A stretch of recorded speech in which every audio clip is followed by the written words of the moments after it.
Okay, good morning, ladies and gentlemen. Because of time, I think we should start because there's some people online. This is the breakfast session for information communication technology, and it's been sponsored by Signal Alliance. Today, we'll be looking at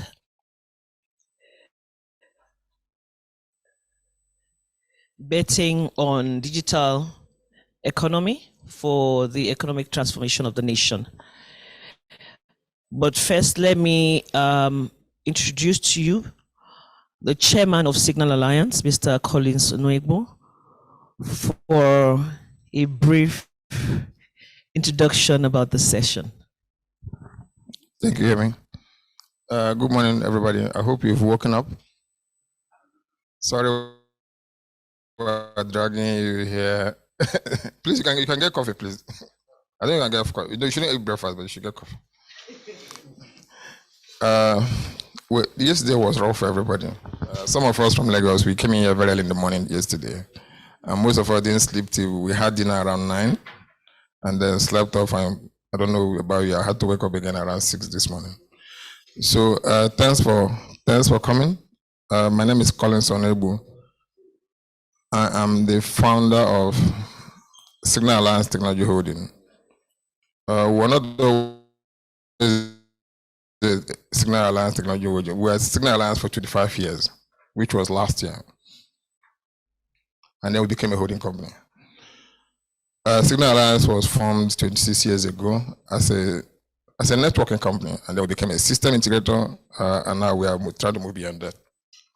And we chose to partner with NESG to have this session because just as Signal Alliance has grown in the past 26 years, the technology industry has grown in the past 26 years. If you think about it, until about 10 years ago, when you look at the Nigerian GDP, I don't think that technology was part of the GDP components. But today, it is 18.44, right? Is it 18.44? Okay. 18.22%. Huh? This is from NIDA. I will take his version. So whether it's 18.22, 18.44, it's almost that's 20% of the economy. And so it's no longer small. And if you look at the theme of this year's conversation, it's around looking beyond 2023. A new government is going to come into Nigeria in 2023. We need to reset the economy. And where else to start than the place that contributes almost 20% of the economy? We have to look at what is our tech economy is, try and understand it, and then help advise the incoming, whoever comes in, that you cannot ignore 18%, maybe we want it to be 25%. We can decide that we want it to be 25%. If we want it to be 25%, how do we go from here to 25%? And if we're going to grow it to 25%, how does it affect all of us? The economy, the individuals, the people. We don't want to be like the oil industry. Sorry, somebody here is from the oil industry, sorry. We don't want to be the oil industry that seems to control the economy so much, but employs very few people. And a lot of times, the effect is not felt across board in the economy. I don't think that's what technology wants to be. So my hope is that this conversation this morning allows us to look at the pillars that are driving this 18.24% and look at what each of them is doing and where we can move it from one point to the other. We're in a good time as a tech industry. I mean, the technology has essentially transformed the world and has changed nations and has created the kind of wealth and productivity we've not seen, I'm not sure ever. And I think it's going to do that for a while. For a country like Nigeria that has been struggling, I think technology offers us hope to transform the economy, to transform our people, to make our people better, to live a better life. We are a youthful population, so we have some advantages. You know, tech is like football. If you want to play football, you start playing at 17 years or is it 13 years or something. Tech is also a young sport. Okay, most people start early. Think about all the big founders that, whether it's Google or Microsoft or Facebook, they were teens that started. So it's a young industry. Nigeria has a youth budge, so our people are young. I think the average age in Nigeria is 25 years. So with that kind of population, we have a strategic advantage. So how do we make sure that they can take advantage of that and help us transform the economy? When they stayed over the weekend, where they were doing the Edo Summit, and part of the things they think they can offer is technology. So they're beginning to build Edo jobs, where they're looking at how to get youth into technology. They are looking at they're building hubs, they're doing tech parks. I think that kind of thing offers us hope. And so my hope is that the conversation we'll have here this morning will allow us to live here with something we can take into the bigger NESG conversation and advise the incoming government what we think that they can do as we go into the future. Thank you very much. Thank you for coming. I know it's early, but we're supposed to spend 1 hour. You mean, moderator? You 1 hour? 105 minutes. I think. 20 minutes. I think it's a good time to start then. Thank you very much. Welcome everybody.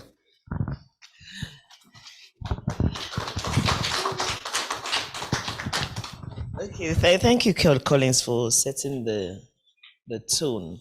I would just want to, just give more context to what we're going to be doing today. Collins has already mentioned, and it has been confirmed by the DJ of me, that it's 18.44% of the GDP. So that's about 20%. And by 2025, we will estimate to be about 35% of the GDP. If we do what we need to do well, it is growing at an accelerated rate. And so our environment is helping with us going digitally. The economy is not just economic activity that results from billions of everyday online connections amongst people, businesses, devices, data, and processes. It is also how the creation and use of digital channels reshape economic, social choices, and legal considerations in entire societies. Inevitably, a digital economy is about how physical actions, behaviors,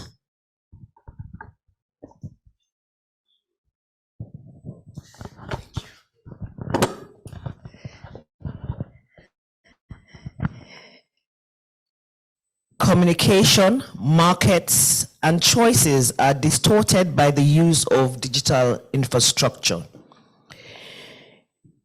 In much the same way as a paved road that connects a struggling rural community to a thriving city can reshape the options of the residents of the community, it is easier to appreciate more of the nuance that shadow a digital economy.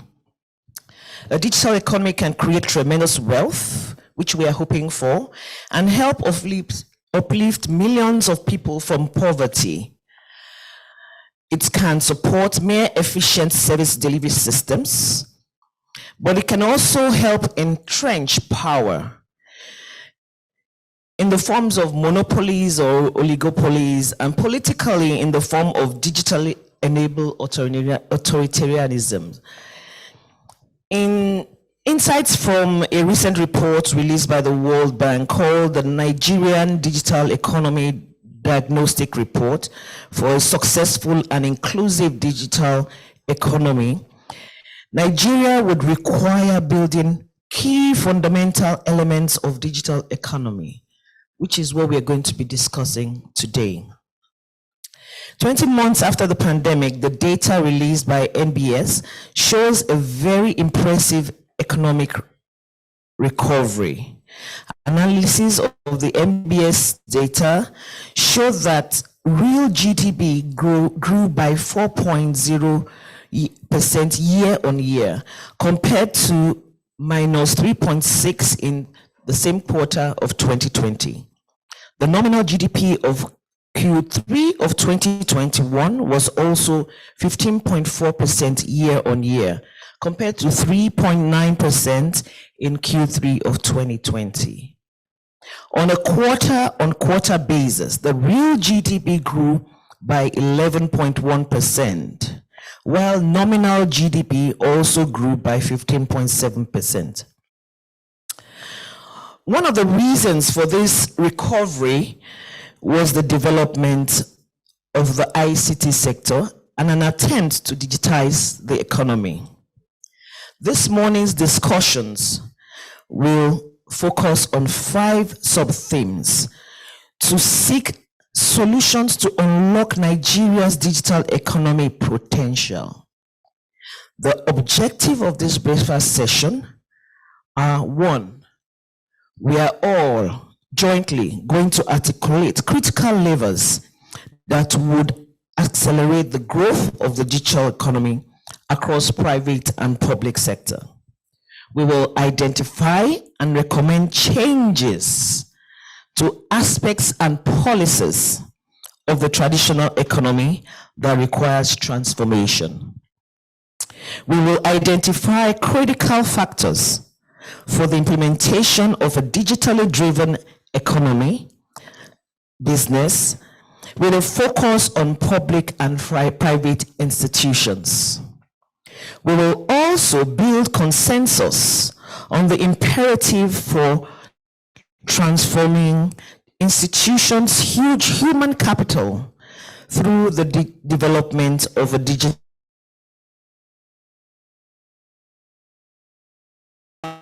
tables, and we will be led by lead discussants.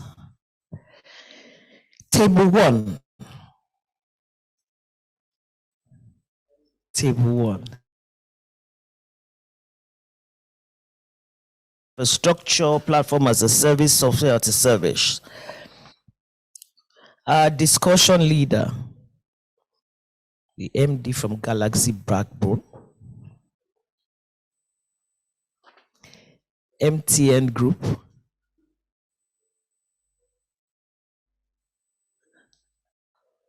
we have leaders on the table. So our discussion for this morning, you'll be looking at 2 questions, critical questions. Funding and policies are critical infrastructure. What model mix or channels are best to adopt this? The second question that we'll be looking to answer is the increase in cyber attack and security breaches. How do we ensure the integrity of digital infrastructure? You will choose somebody, or if you are interested in infrastructure, please join them on this table. And we would have a session for about 40 minutes discussing. The lead discussant will then come in and summarize at the end of the day what you have itemized or thought through or worked with. Thank you. Table 2.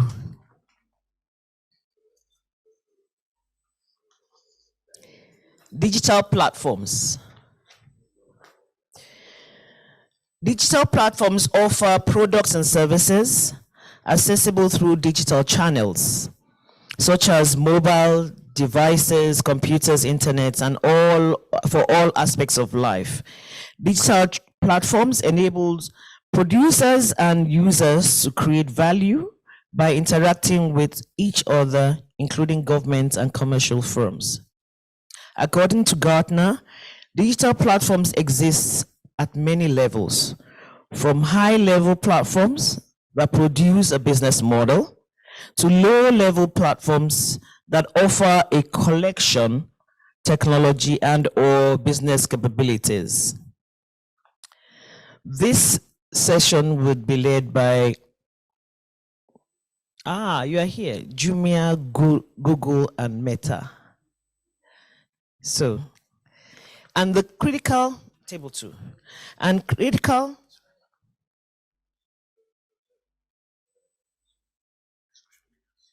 substituted at the last time, so discussion leaders have changed a bit. So maybe that will leave it blank, or I can give you a chance of the people that are going to be leading the discussions. Okay, so we bring changed it last bring it. Okay, so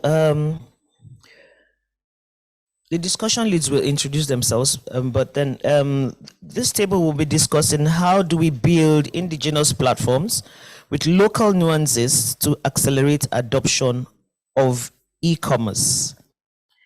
And then the second one will be a national healthcare data system in place of siloed registers. I will give a chance for the leads to introduce themselves, but let's just set all of the tables.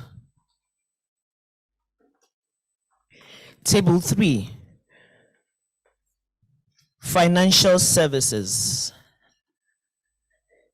So if you're interested in anyone, you can rotate, right? So financial services on table 3.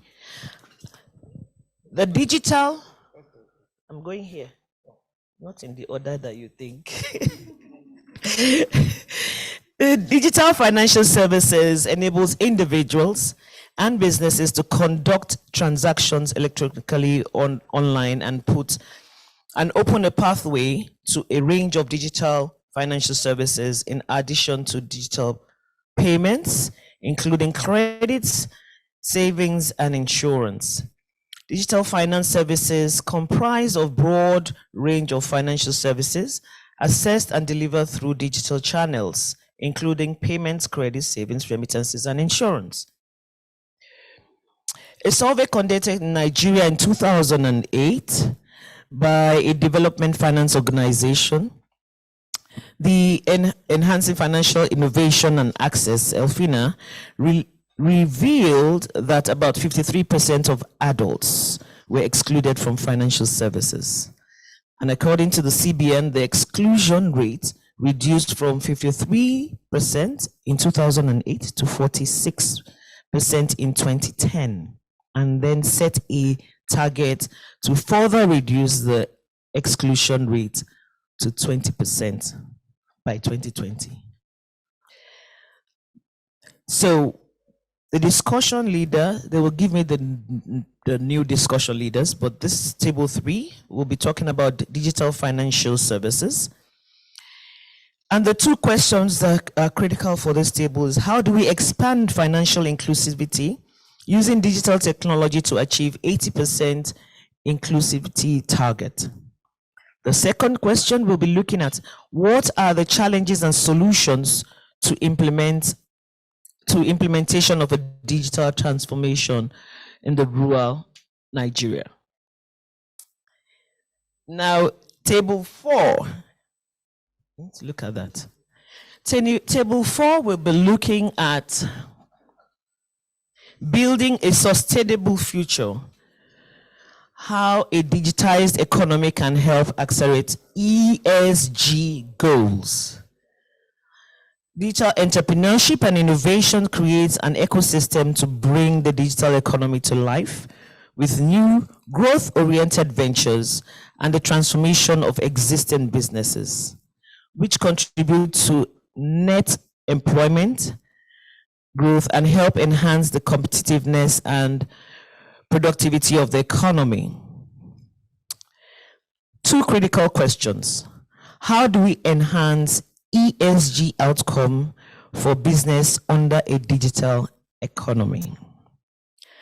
What practical steps should be taken to ensure a synergy between digital transformation and ESG?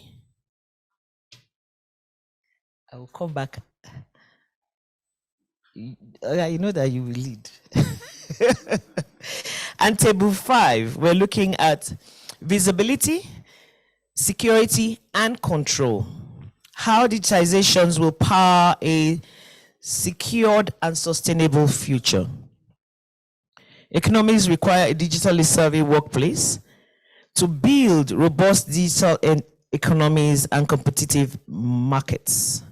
Digital skills constitute technology skills together with business skills for building or running a startup or enterprise. So we will be on this table, we'll be looking at two critical questions. What are the key roles of government institutions and private organizations as the ultimate custodians of a digitized and secured economy? The key roles. What are the best ways to enhance digital identity, security, and privacy challenges and reduce operational risks? Table 5. And I have the names of the lead discussants. So if you're interested in any topic, infrastructure is empty. Nobody wants to join. Yeah. Okay.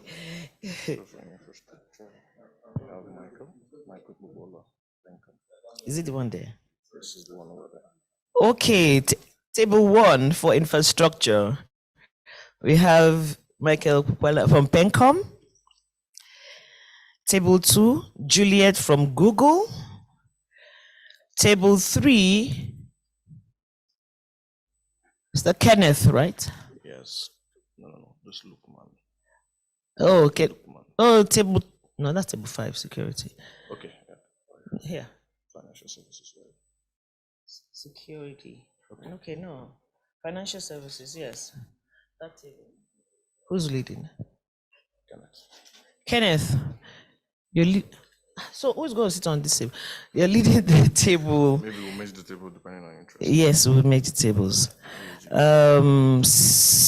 ESG is not around. Okay.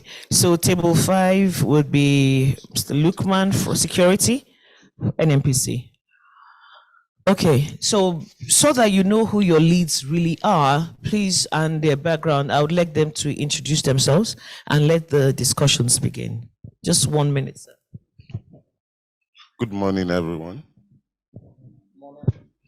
Morning, everyone. Yeah, my name is Popola Michael. I'm the director in charge of ICT for Pencom. Prior to joining Pencom, I did about 10 years at InterSwitch in the private sector. And prior to that, I was in the banks, precisely about 5 banks before I joined. Thank you. Thank you very much. Good morning, everyone. I'm Julia Dehimwan, Director for Google in West Africa. And we've done a lot of projects collaborating with private sector and government on digital transformation. So these are interesting topics for us. Thank you. Kenneth? My name is Kenneth Ofomba. I'm Director for Signal Alliance Consulting. So we deliver services with financial services. So we attempt to handle this conversation today. Thank you. And Mr. Lukman. Good morning. My name is Lukman Giwa. Prior to now, I'm the GM Standard and Policy or NMPC. I play a role as the lead information security lead for the corporation. I think I've played, quite a bit of roles from application, infrastructure, and strategy. So you're all welcome to this gathering. Thank you very much. So the discussions will take 40 minutes. At the end of the discussions, the leads will present to us their responses to the questions. And then when we collate that, we would then have a consensus and narrow down on which one we want to push with the government and support the government with. Thank you. 40 minutes starts now. So 8:20, we will stop that and then recap.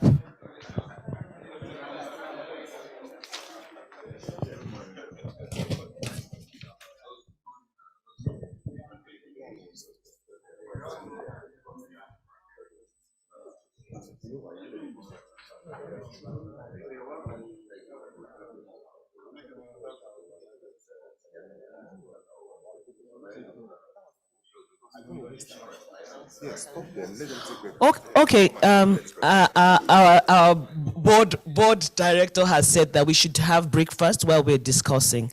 So if we take 5 minutes to get your breakfast, because right after that we'll rush to the plenary session at 9. So it's better that we eat and discuss, so that we're not coffee this. So let's take about 5 minutes to do that.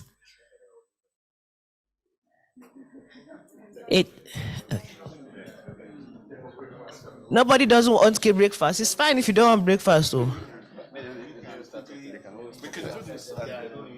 Okay, or you can do this and eat later.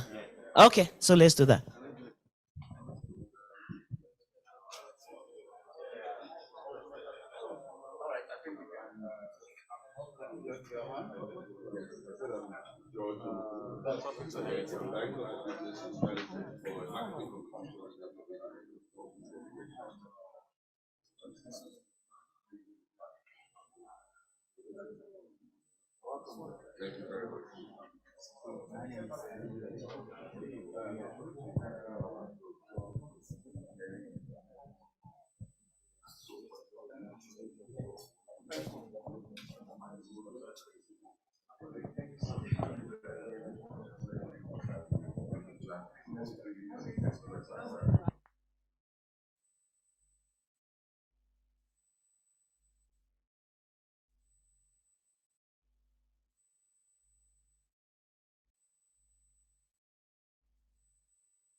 Okay, good morning to all those online. We shall be setting you into 4 different rooms.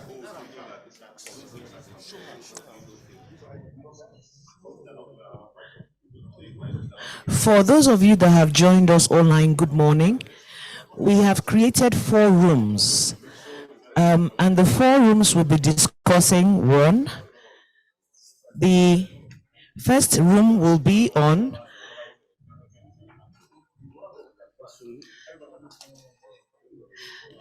building the right infrastructure.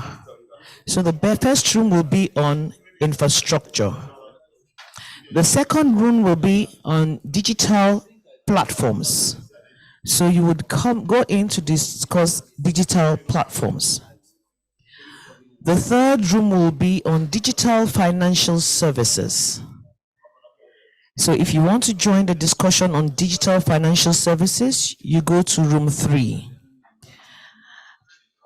And the fourth room would be on security, visibility of security and controls. So if you're interested in the discussions on security, join room 4. Please nominate someone that would scribe and then put together a brief on what your discussions have been and share with us. We'll be going from room to room and we will debrief you as the discussions go on. You have about 35 minutes to discuss. Thank you.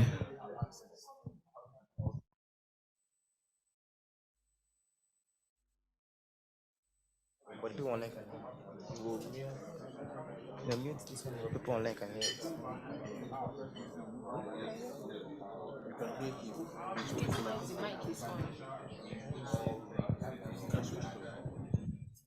what she's saying.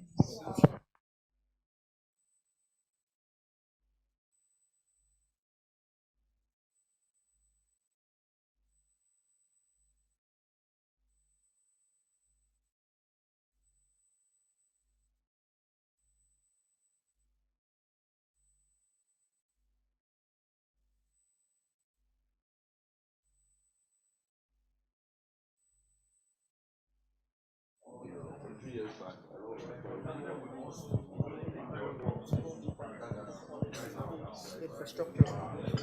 when you look at what they would need in terms of human resource, do we have the capacity to provide that? Because the question is not if Nigeria is a market ready for e-commerce. Nigeria contributes a large percentage when it comes to online buying and purchase and things like that.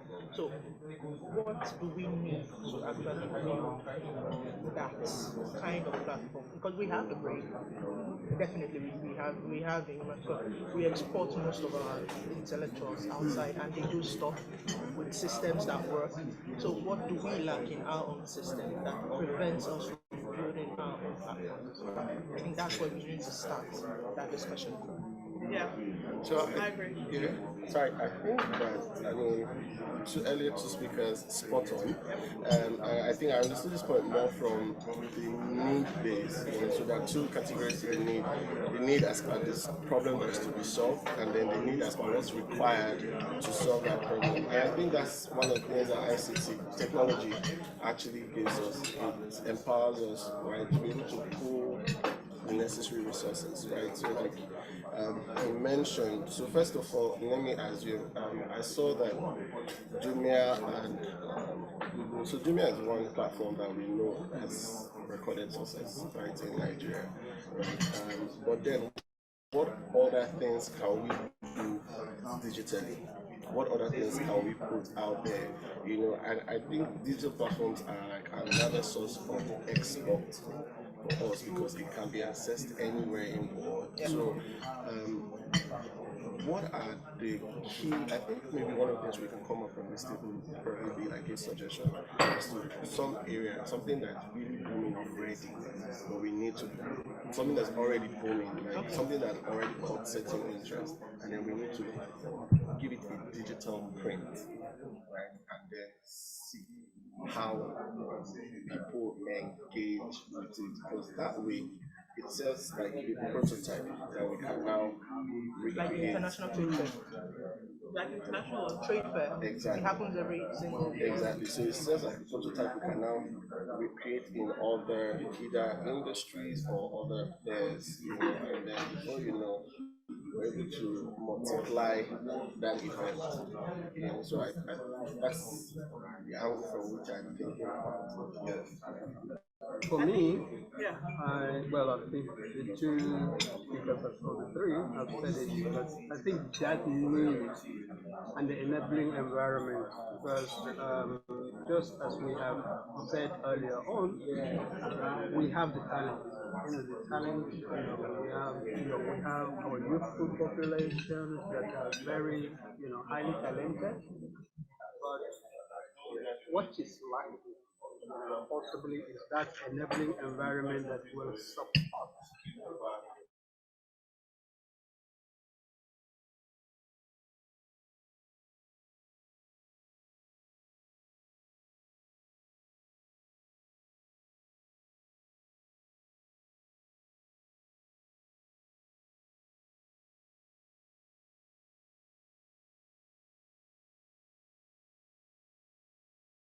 There is support from government, either through capacity building, through grants provision.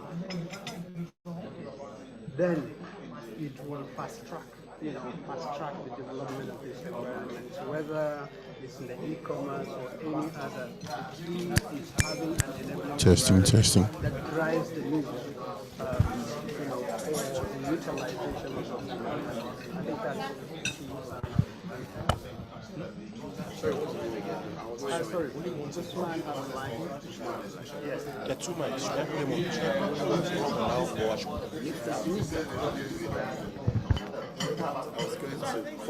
I was going to mention that in my next comment, that's like an aggregator, and it's an authority for Nigeria technology-wise, right? So I think that kind of platform, if said, is something that we ride on. I know from a little knowledge I have about how things operate. And NIDA is also trying to empower MDAs technology-wise. Am I correct, sir? Yeah. Exactly. So that's already creating an enablement through MDAs. Thank you. Through MDAs. So I think that NIDA is one primary institution that can drive that creation, so through policies, through initiatives that will outstrips voice income. So they're going to invest more into it anyway. So now if you look at the number of cables landing on our shores in the past 10 years, there are more. But I think where the problem is you've landed the cable, distribution. The cables are there, Google landed one, they are willing to come here. But I think it falls back to what he said, the appropriate legislation or environment to do it. I was opportune to be in Ethiopia, and the way they've done it is a critical, as they're building a railway, there's a fiber optics following. So it's more like a federal driven project done by the private sector but funded by the federal government. So what they are doing is, because they are landlocked, their own is even more difficult. They have to pay right away across one country to bring it in. So again, I think it's very attractive. If you regulate, move away, more funding. This guy is the one who built data centers here. They're all competent. So I think the connectivity is there. We can do more anyway. Land more cables, maybe indigenous cables, not owned by foreign. But Glo has, we have a lot. Yeah, if you ask me, Glo has. So we really have a lot. Main one as well. So I think we have. Before they were battles, for you to see the attractiveness. Yeah. So it's what the federal government should actually do and consider is to just provide an enabling environment for the business to thrive. Because and by enabling environment, we're going to be speaking to them. What do we mean? So that we are clear to the government that when we say enabling environment, these are the things we are asking you to do. My first, security. Security is key. Availability of space, having the right of way. Yeah, right away. We need to reduce the cost. We need to reduce the cost. Because Lagos will charge 100, Nasarawa will charge 20. So it's that's apart from cable and this connectivity, any other infrastructure you think we are lagging, or people already provided infrastructure by themselves, Well, I think data centers are also very important. Yes. The future is cloud, but most of the cloud are dominated by foreign companies. Who said our local cloud providers cannot build more data centers, bigger, better? So I think that's what government is trying to actualize the galactic backbone. Yes. But how do you think the galactic backbone is faring? And what more do you think? That's one of the reasons we invited them. So you think they should just answer? They should. Just answer.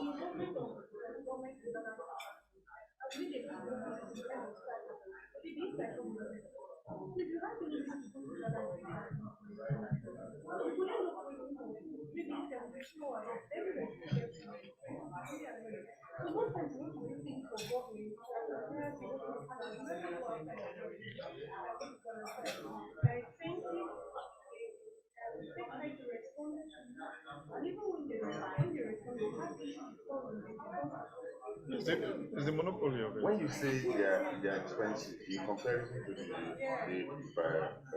private, are they really expensive? No. I just want to draw out. I know some of the things you're saying. I just want to draw out your perspective from the. So if I make myself like the Galaxy backbone, what is it? Because I'm relatively new to it. So when you say Galaxy, what service is it? It's the band. What is it? Okay. But just so that we are not, sometimes every government tries to protect itself as part of, because if you allow people, different kind of people, the money banks to be in charge of this, data is very key. So sometimes government try to respond by looking for way of protecting, not the same way China did. Yeah, you have to know, protect US it. did. You have to. You have to. Will it be the fact that they shouldn't be there, or they need to put the right type of people in Ghana? Because there is a good intention behind it, which is for national security. Yeah. That let our data be with us. Don't just allow anybody, any whatever private sector who can employ anybody and who can, in the eye of government, can be easily compromised if you have the right deal. You understand? So let's look at it in that light. What do you think it should be? Take Galaxy out and put private, or change Galaxy remain, change the people and make it have a private outlook as a thing. Yeah, like an NPC. Let's hope it works. You can change it and it's still the same outcome.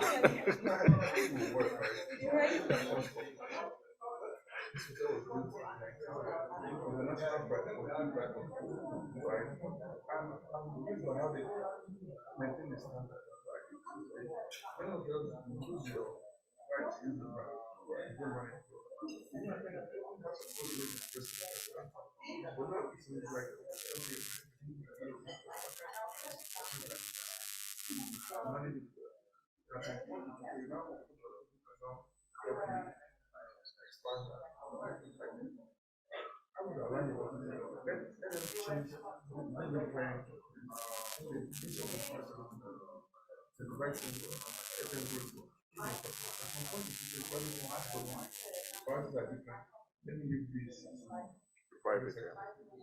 Yeah. Okay. Sorry, go ahead.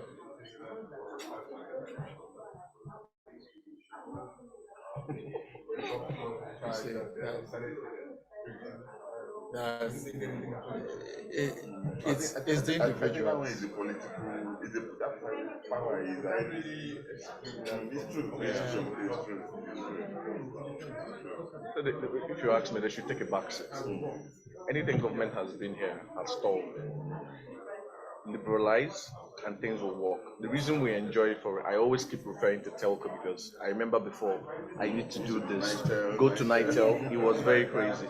But the moment MTN, Airtel and the lights came in, they took money, maybe bonds from other people. They know they're going to recover their money in 10 years. So they are moving not at your pace, but at the pace at which they're going to make money.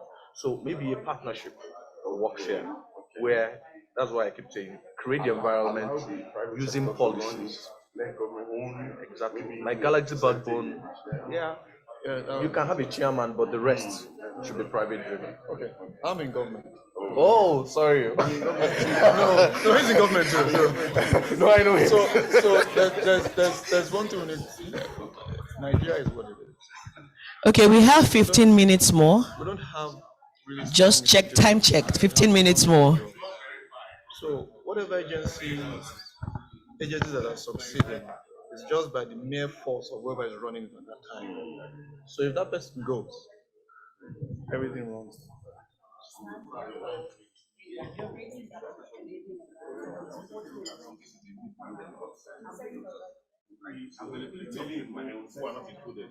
Is supposed to be an opportunity for businesses. Correct. And the only way to ensure sustenance is to make the business, like you said, profitable. If you make it make sense, people will go there to cover the business. As a fundamental infrastructure that we are still not, that we are lacking, and that is the identity management. You talked about mentioned the credit bureaus and all that. I would say that they are doing what they can within the, but it's the people that already they know that they're trying to track their credit. People that you don't even know. I mean, today, even for people at a bank, you go to open a bank account, they're asking you for your utility bill. Meanwhile, you know that utility bills, I mean, nobody gets utility bills. Most things you pay online and all that. So there's still a question of why will I give you a credit if I don't know who you are. If I don't know your address, if I can't reach you.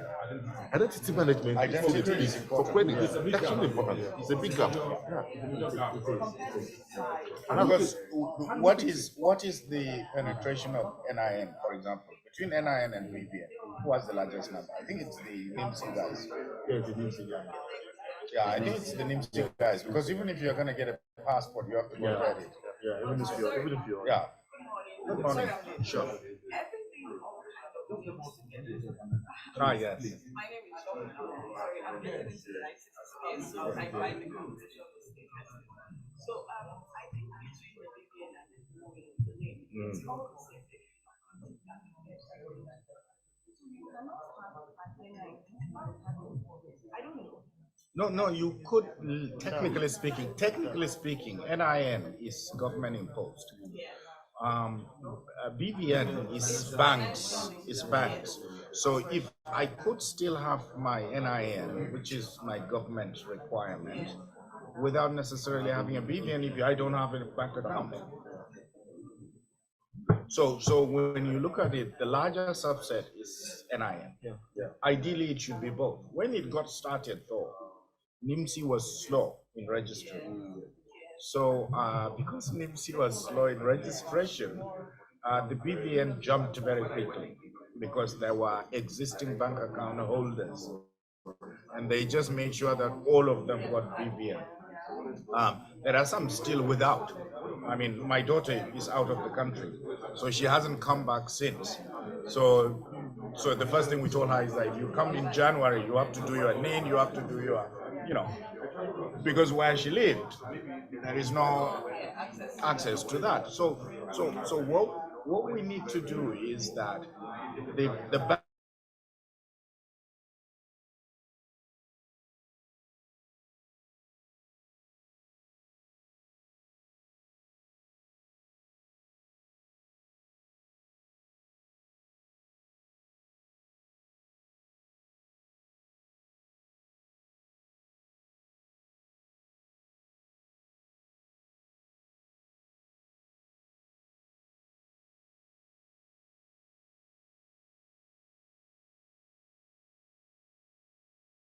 the actors. I was behind the idea of NIN anyway. We used to meet in El Rufai's office when he was Minister of Finance, and Ngozi was the director, and Obasanjo was the project owner for the National Identity Card. So that's how NIMSI's bill was proposed and enacted. A few of us are from the private sector that contributed to it. So the idea was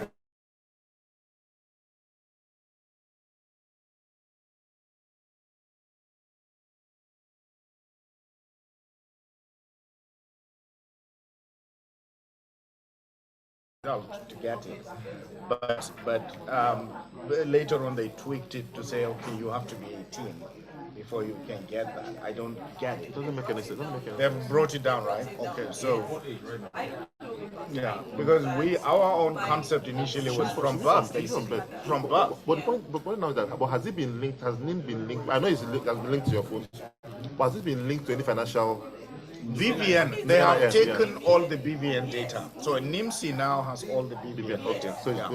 So there is an integration. In fact, in NIMSI, if you type your name or whatever, both your BVN and NIN number shows up. Yeah, it's linked.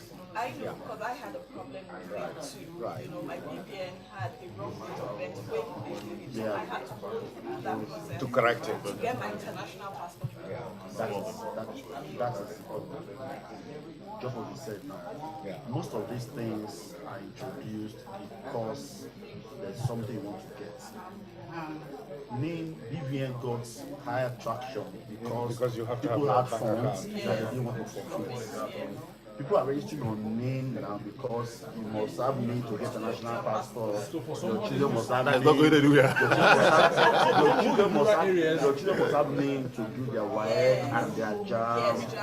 So we need to get a place in this country where things are in place, not necessarily because there is an end, but because it is something that should be done. Correct. That is just like what it says. Someone that does not, that maybe maybe a 60-year-old who doesn't have any child in school, who is not traveling out, the person will not do NIM, will not do. Will be. So this is to address the issue of identity. That's identity. Yeah. For credit system, exactly. But here is the other thing about credit system. I sit on the board of one of the credit bureaus, and that's the largest credit bureau. And they don't have up to 10 million unique customers in their database. They don't have 10 million unique customers. So what to the, and I call it traditional credit. Okay. Like we talked about at the start, in trying to ensure that we have visibility and control, and as well as security of digital, privacy came top. And we talked about ensuring that there is awareness program, and this awareness covers a lot of stakeholders from the government to the public, the businesses. There need to deepen awareness of privacy of data, awareness of the regulation that are existing, and how to enhance the conformance to those conformance to those regulations, ensuring that people understand what is required of them and comply with this regulation. We have asked that the oversight and the enforcement should be centralized and democratized. Okay? Democratized in the sense of ensuring that it is regulated down and the awareness is in form of training and awareness, and then reviewing the training and following up to ensure that whatever gap we are seeing is being closed. Okay, that's the big one we talked about. We also talked about the fact that yes, we are aware of the NDPR that showcases what corporations need to do to comply with in terms of, and they share that regulatory compliance function. But we highlighted the fact that stakeholders should be engaged and that this regulation should be in terms of with engagement from bottom up, ensuring that people actually participated so that they are aware because they participated and they have a buy-in to whatever we want to do. Now, we also discussed about how can we enhance this awareness and how can we enhance this compliance. And there are suggestions as to some of the initiatives of NITCA that has a badge that you showcase on your website or your communication to say, I am compliant to privacy and data. So that's a good idea. I think that needs to be well exposed. People will, because of that, the user will know and can request for that, and the practitioner too will be very proud to have that stamp of compliance on his. Okay, I think we should be wrapping up now. We have like 5 minutes. All right. So we talked about what are the practical steps to deepen this regulation, this awareness, and this usage of digital platform. We talked about trying to engage with association. I think it was my colleague here. We didn't get to introduce you, so we'll get that before we leave. You talked about engaging associations and NGOs and those that are in the advocacy area to understand the importance of privacy, the importance of digital awareness and digital inclusion, and be the ambassador of propagating such endeavor. And then we say we will follow up. It's recommended that we follow up with states, with local government, to include them in the awareness ecosystem, so that because they are close to the people, they can do follow up, they can be enlisted to allow that. Now, in terms of drive, the drive for adoption of digital and penetration of digital, we talked about ensuring that affordability is key. How do we ensure, and it is the affordability of the terminals that enhances the rural adoption and penetration in the first place. I think we should deepen that to ensure services, devices, and platforms are affordable to our population. So that's one of the recommendations. We also ask the business community to continually look to affordability and even provide platforms that are subsidized, like what Google is doing on education platform and other entities are doing with other platforms. Think for Africa, exactly. Okay. Now, there was a suggestion around creating a public complaint system that encapsulates and allows citizenry, business, and stakeholders to be able to lodge complaints in a very transparent way, and that is capable of tracing those complaints to conclusion in a transparent way, because that will create some kind of stakeholdership in the whole business with our populace. Then we talked about visibility. How do we create visibility to service? I think that's when we looked at the bottom-up approach, okay? And there was a number of contributions around that. There was this POS model that we have seen that actually created, it actually ballooned. I mean, where everywhere you go now, you see POS. So can we study that platform and can we ride on that to create additional services on top of that that ensure and people are engaged and more services are overlaid on such model to create that penetration that we are looking for in terms of volume and visibility. Okay, we also talked about, of course,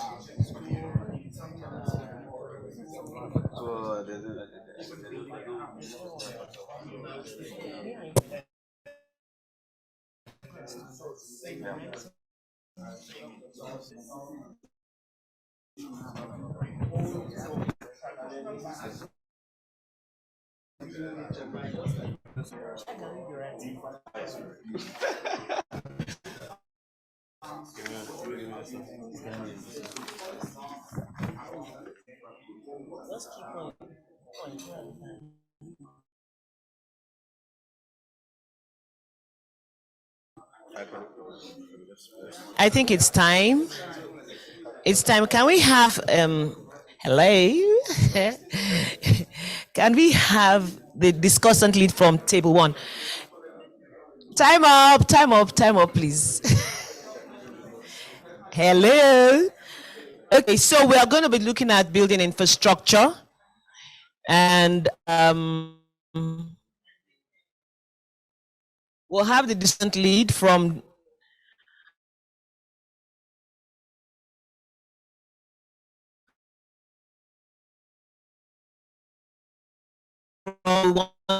listen to him. We won't.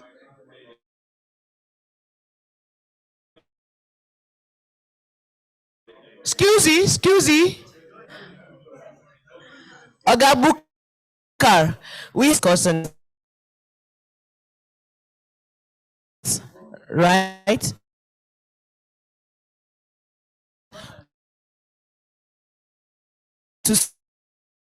For each discussion, discuss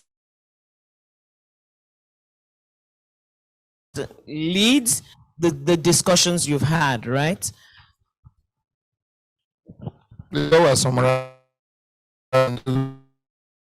have not had breakfast. I don't, and I think in between people have to go and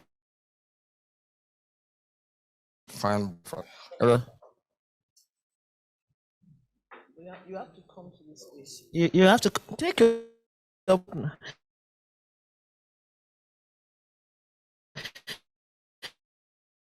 Yeah, you have to come out of your. So because there's some people Online, okay. 2 minutes, I'll time you. Yes, good morning again. We actually deliberated extensively on what we need to do to build infrastructure, digital infrastructure to be precise. Like we know, in the normal setting, an economy cannot grow without having adequate infrastructure. So also in this digital space, to guarantee that the country achieve a mandate. So one of the things we talked about was the fact that we, as a nation, we seem to do so well on regulations, policies. We do have some of them, but it looks like in implementation, we're a bit falling behind. So one of the things we discussed was how do we ensure that we're not just putting the paperwork, but we turn them into actual realities. We also noticed that today, the private sector is trying, but one of the areas where they've been a bit pegged back is in terms of getting the right of way. And their experience from state to state seems to be not very palatable. Some states are very encouraged. Some others, they pay so much more to be able to, lay their cables and all that. So one of the things we are putting forward is that for the federal government to actually buy this right of way from the states. So the private organization, because sometimes people in government look at you, look at how big you look, and then they charge you based on your strength. And so because of that, we feel it will be a lot easier if this organization are going to government, and the government will have pre-purchased this right of way from the state, since we are clear that the state owns the land. So they will have pre-purchased it, and then they can buy from government. And so the rate is the same, irrespective of what organization you are. Secondly, on funding, we actually suggested, like what government is doing with Infraco, we are not sure if that covers digital infrastructure. We're thinking if it's something that can be added, because Infraco already provided a platform for public-private partnership where we believe that the market is so big enough. If we have that, that arrangement, it helps to a bit solve the problem of funding to actualize this intention. Number three, we also agree that it looks like in the digital space, government seems to have a lot of agency, and these agencies are doing so many different things and get confused sometimes. So we're thinking that government should just regulate, because in some of the agency, government seems to regulate and also they are practitioners. And that defeats the purpose. So what we have suggested is that government should purely, in a way, look for how to reduce those number of agencies doing the same thing in the same space, because that creates problem for the private institution that needs to drive this. So it helps to make it nimble, and then we can get, the things can be done very quickly. Also on cybersecurity, we did touch on cybersecurity. For cybersecurity, we know we have a cybersecurity policy. How well that has been implemented, it's what we don't have the data on the table, but we feel if we're able to look at our cybersecurity policy and then look at how to ensure, because we are where a lot of things have been put in, and where there are areas to modify, we can modify, but that will help to ensure that we keep that channel safe, because once people are confident that they are transacting on a safe highway, it will also encourage as much more people to use it. And lastly, we also discuss around what government is doing. We know there are some intention behind, I mean, the earlier one that I mentioned, government also doing. They are regulating and doing with some agency, let me not mention names, but with some of those agencies, we feel some of them, government is doing it because of some security mindset. We are trying to secure, I mean, national security. Now, what we think government can do differently in those organizations, yes, they may be government, but we need to run them with a private outlook.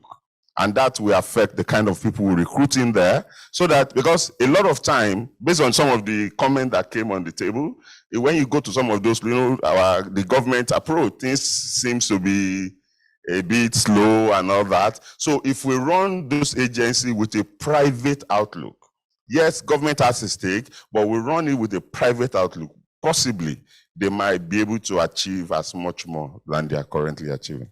Thank you very much. Thank you very, very much. Thank you.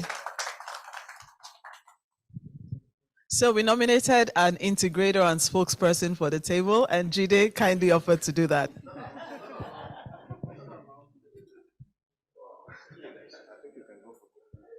All right. Good morning, all. Hello, can you hear me? Okay. Yeah, just to give a brief, this is the digital platforms. I'm just going to read a brief. Digital platform offers products and services accessible through digital channels such as mobile devices, computers, internet for all aspects of life. Digital platform enable producers and users to create value by interacting with each other, including government and commercial firms. According to Gartner, digital platform exists at many levels. Okay, I think I'll stop there because of time. Now, the questions which we discussed is, number one was how do we build indigenous platforms with local nuances to accelerate adoption of e-commerce? So our discussion centered around basically on the basis of need and infrastructure. Now, what is the need? We need, I mean, there has to be a need to for those platforms, and and also accessing the infrastructure. Do we have the required infrastructure to for those platforms to run on? And some of the points we discussed. Okay, discovering what the needs are, then approach the infrastructure capacity and analyze the infrastructure if they are capable of supporting. Then also another point which was discussed was the policy. Government policies can be an hindrance, and an example was given the insurance aggregator, which was a example which was used, and the example was infrastructure. I mean, insurance aggregators were told to pay 5 million as annual fee, right? Yeah, and that alone is a showstopper. It's an hindrance for them to get into the market. So what the solution which was profiled was like, don't build startups from the onset. You build them when they start earning. That's a point which the government should take into cognizance. There are also another point is the awareness of, for example, NITDA. Not a lot of startups know about NITDA. That NITDA needs. I mean, we need to communicate more about government policies through tech ops. And another point which was also discussed was reaching out to the age bracket, because whether we like it or not, most of those startups are usually in their 20s and 30s, and there's a disconnect between government agencies and those age brackets. So there's a way government should try and improve on that. But another point was raised by someone on the table that technology can actually build a gap with that, because you don't really need them. You don't really need to see them before you interact with them. Okay, I'll round up now. Yeah. So now, okay, that's another point was funding. Now, another point was funding, because most of the challenges of startup is starting. Usually, it's a bit easier, but scaling is it's a challenge. So they need more of government commitment or probably funding from government to help scale. Now, if a startup, I know I'm a startup, I know I've government commitment to do business with me, I'll be able to probably invest more in the startup. That's another point that was discussed.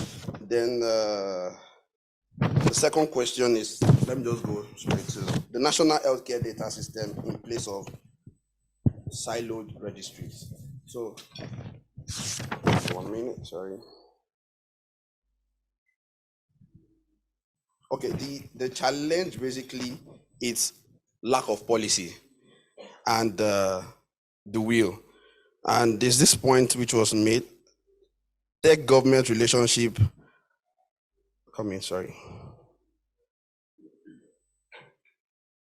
Okay, tech and government relationship, tech-government relationship as a bridge.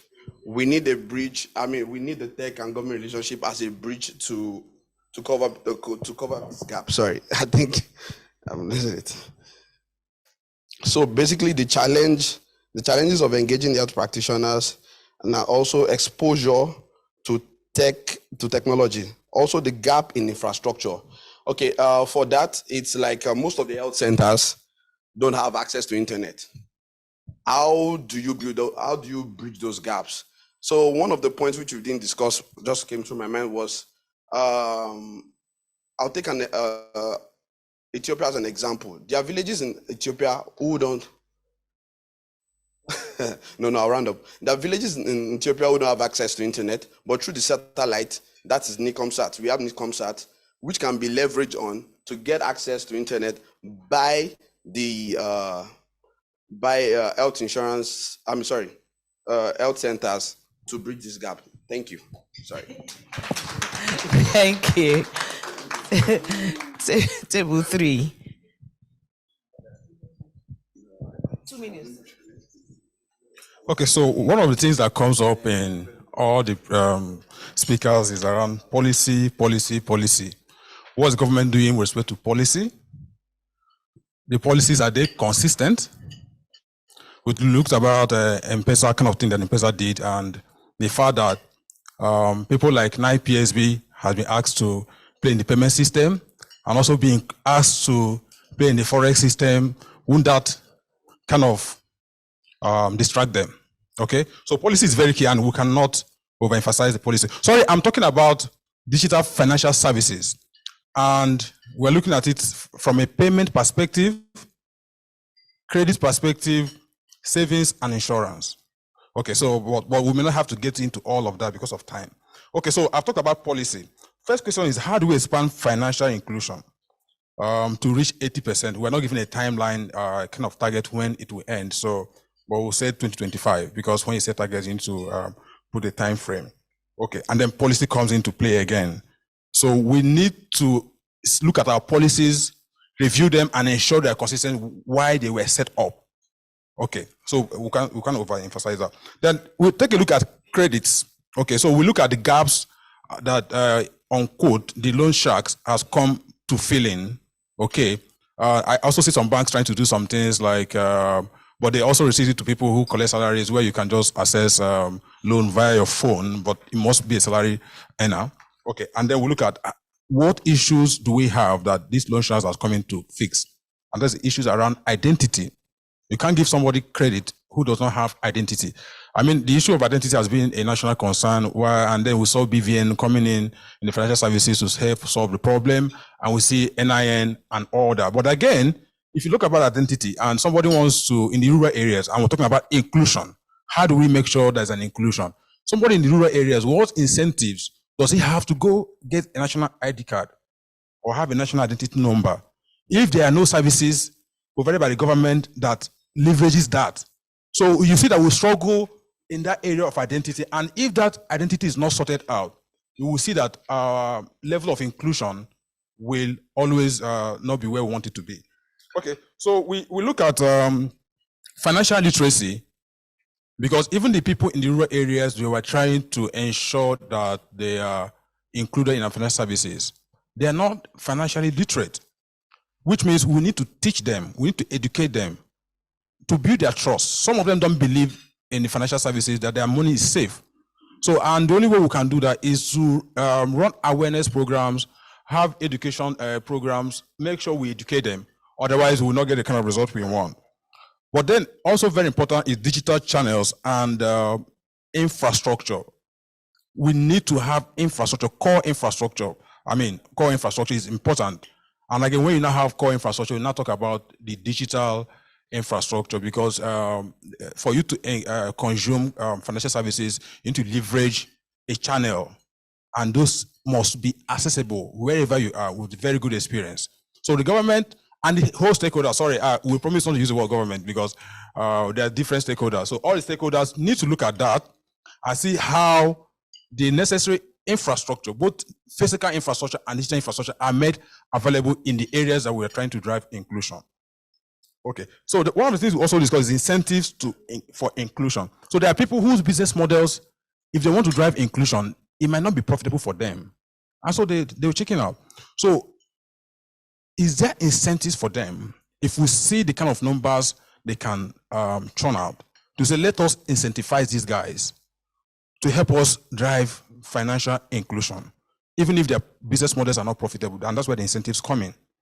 Okay, so these are some of the things we want to do to make sure that we drive close to 80% financial inclusion by 2025. Of course, we'll give ourselves 2025. So, I mean, I mentioned most of the things. Sovereign identity issues, very, very key for the challenges and solutions to implementation of digital technology in rural areas. I'm going to my second question. Literacy, educating people to gain trust.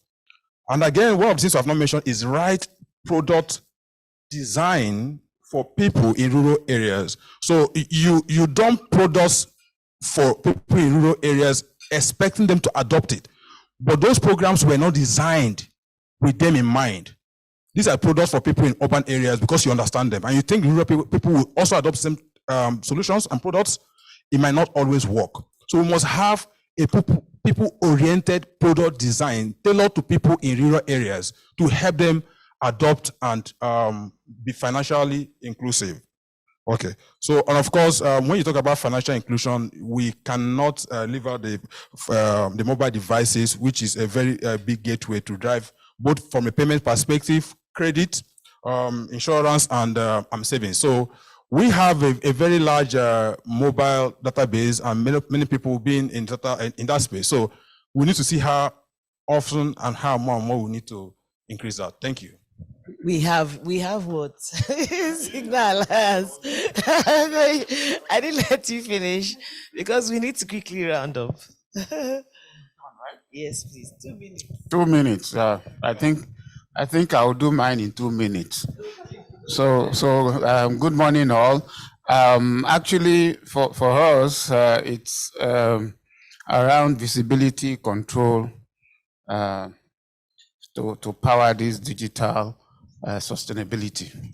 Essentially, that's what is giving us. And I'm sorry to tell you that I will be repeating all what has been said since morning if I go into my chat here. But what I will do is paraphrase.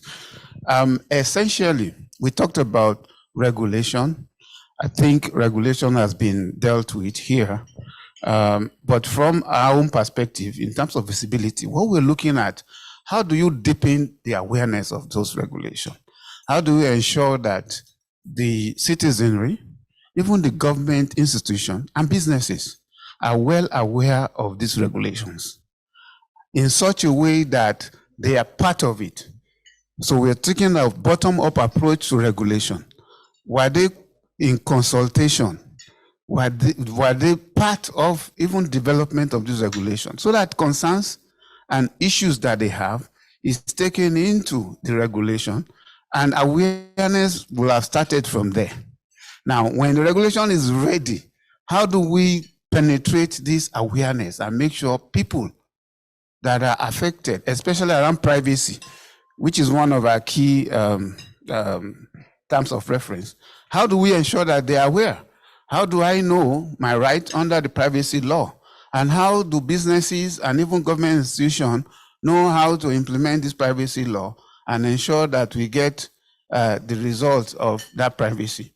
Now, we deliberated on that, and one key thing we've seen in awareness is that awareness has to be bottom up.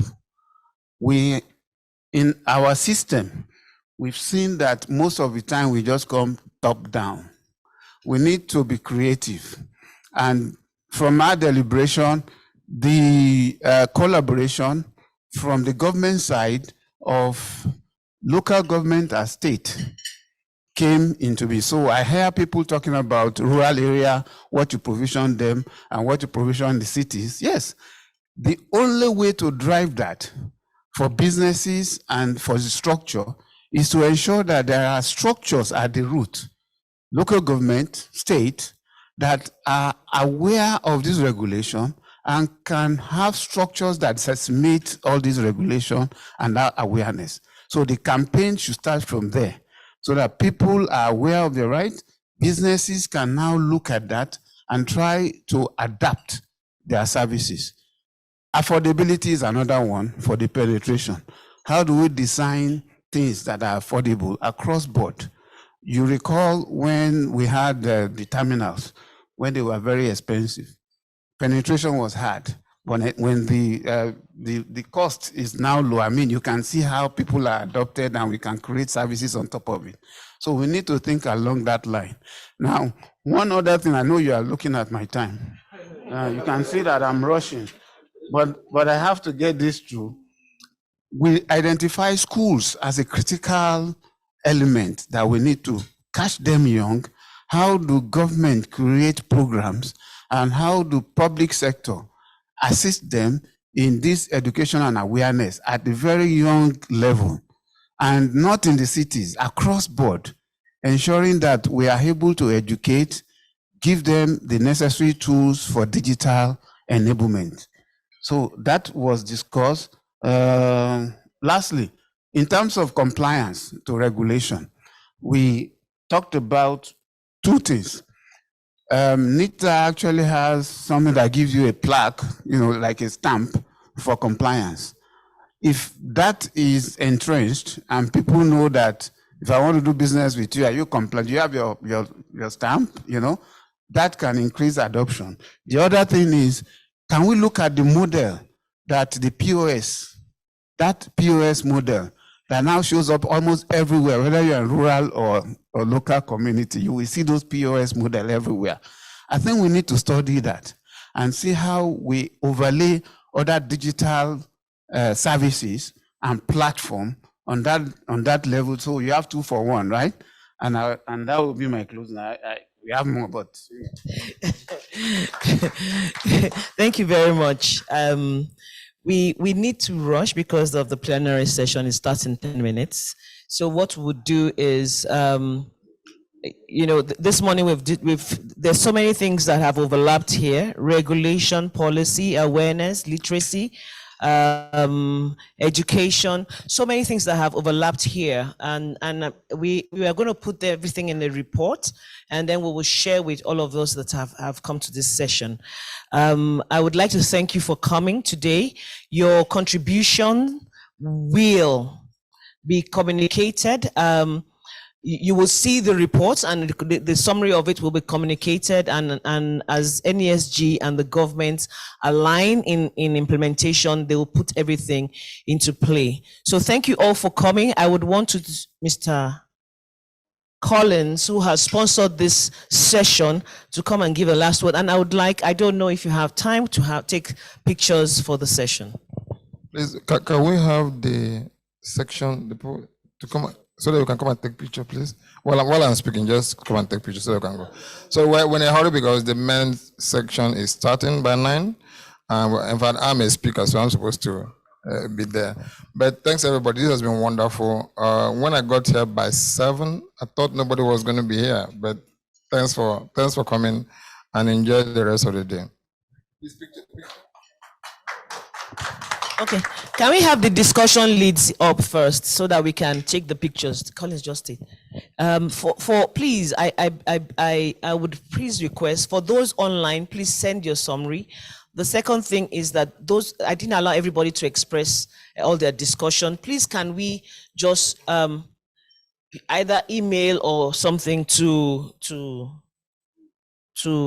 I can't see Samuel, right? I'll coordinate it just now so that we can have everything that you have discussed imputed in our reports to the government.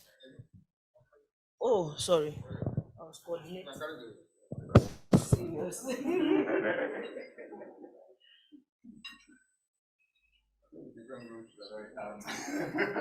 I'm learning how to do this. Just one, 2 shots. Do we need to move back? Yes, please. So that I can get back. Oh yeah, come now.